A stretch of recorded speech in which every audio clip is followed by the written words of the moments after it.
We are 5 days away from fundamentally transforming the United States of America.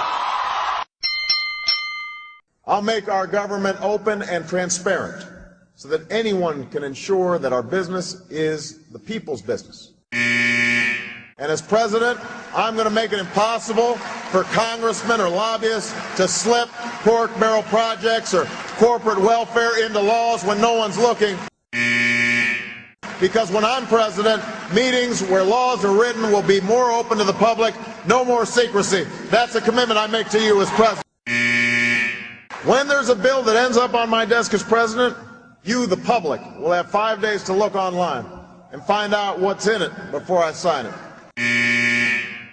When there are meetings between lobbyists and a government agency, we'll put as many of those meetings as possible online for every American to watch. When there's a tax bill being debated in Congress, you will know the names of the corporations that would benefit and how much money they would get. And we will put every corporate tax break and every pork barrel project online for every American to see. You will know who asked for them, and you can decide whether your representative is actually representing you. Not negotiating behind closed doors, but bringing all parties together and broadcasting those negotiations on C-SPAN so that the American people can see what the choices are. Because part of what we have to do is enlist the American people in this process. These negotiations will be on C-SPAN, and so the public will be part of the conversation and will see the choices that are being made. We will work on this process publicly, streaming over the net. I'm in this race to tell the lobbyists in Washington that their days of setting the agenda are over. They will not work in my White House. It's when lobbyists set the agenda, and that's why they won't drown out your voices anymore when I am president of the United States of America. Having inherited a $1 trillion deficit that will take a long time for us to close, we need to focus on what we need to move the economy forward, not on what's nice to have. And that's why on Monday I held a fiscal summit to come up with a plan to put us on a more sustainable path.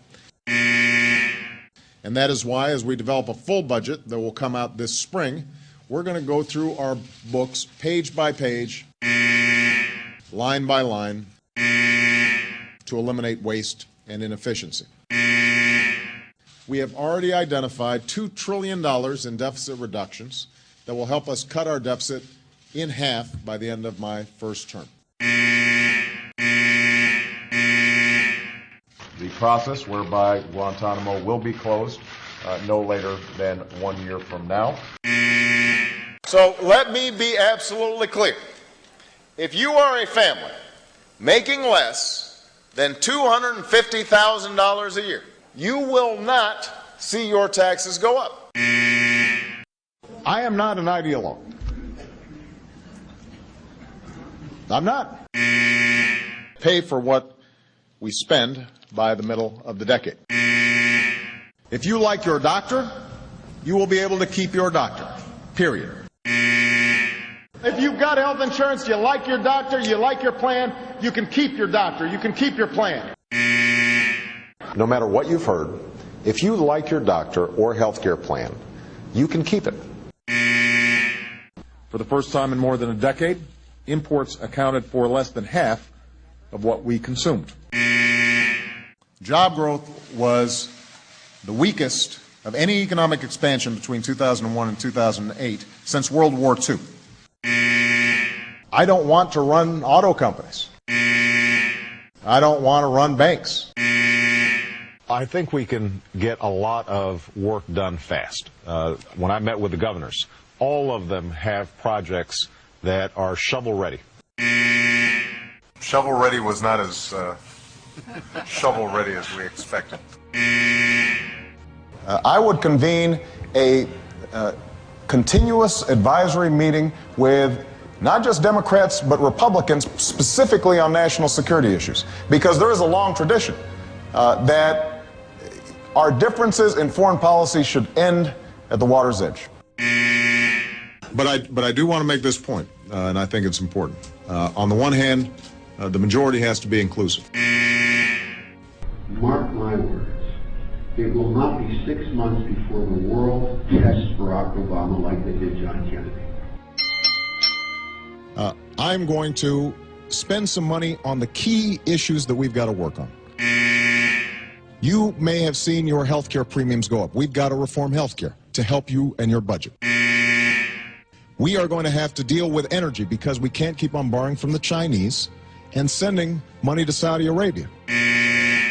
And what I've proposed, you'll hear Senator McCain say, well, he's proposing a whole bunch of new spending, but actually I am cutting more than I'm spending, so that it will be a net spending cut.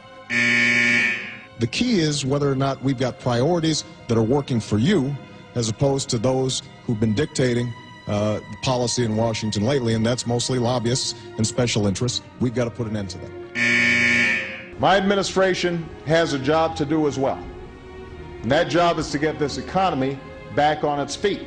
I love these folks who help get us in this mess and then suddenly say, well, this is Obama's economy. That's fine. Give it to me. When I arrived in the White House, I had a $1.3 trillion deficit wrapped in a bow waiting for me. I'm bringing this up not to relitigate the past. I just don't want to relive the past. You know, it was hard enough.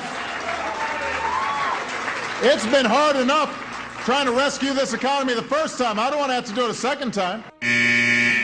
So if somebody wants to build a coal power plant, they can. It's just that it will bankrupt them because they're going to be charged a huge sum for all that greenhouse gas that's being emitted. The long-term deficit and debt that we have accumulated is unsustainable.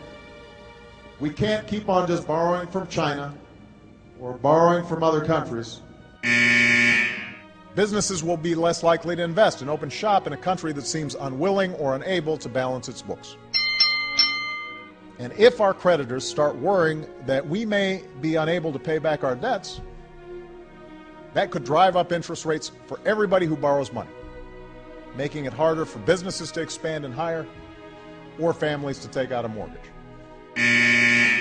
While we must add to our deficits in the short term to provide immediate relief to families and get our economy moving, it is only by restoring fiscal discipline over the long run that we can produce sustained growth and shared prosperity. And that is precisely the purpose of the budget I'm submitting to Congress today. In keeping with my commitment to make our government more open and transparent, this budget is an honest accounting of where we are and where we intend to go.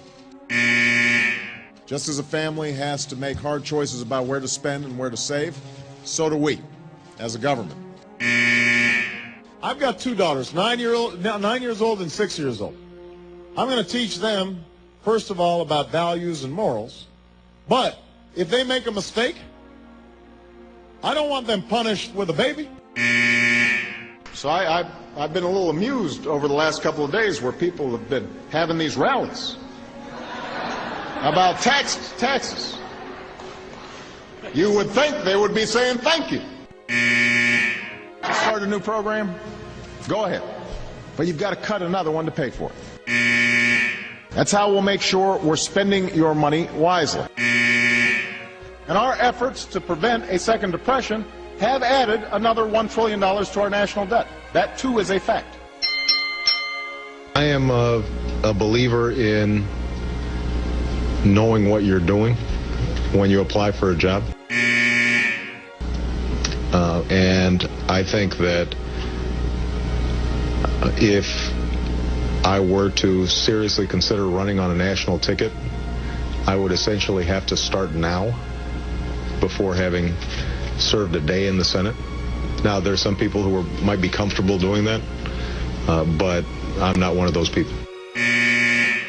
So let me just be clear here. Despite what some have claimed, the cost of the Recovery Act is only a very small part of our current budget imbalance. The last thing I will say, though, let me say this about health care and the health care debate, because I think it also bears on a whole lot of other issues.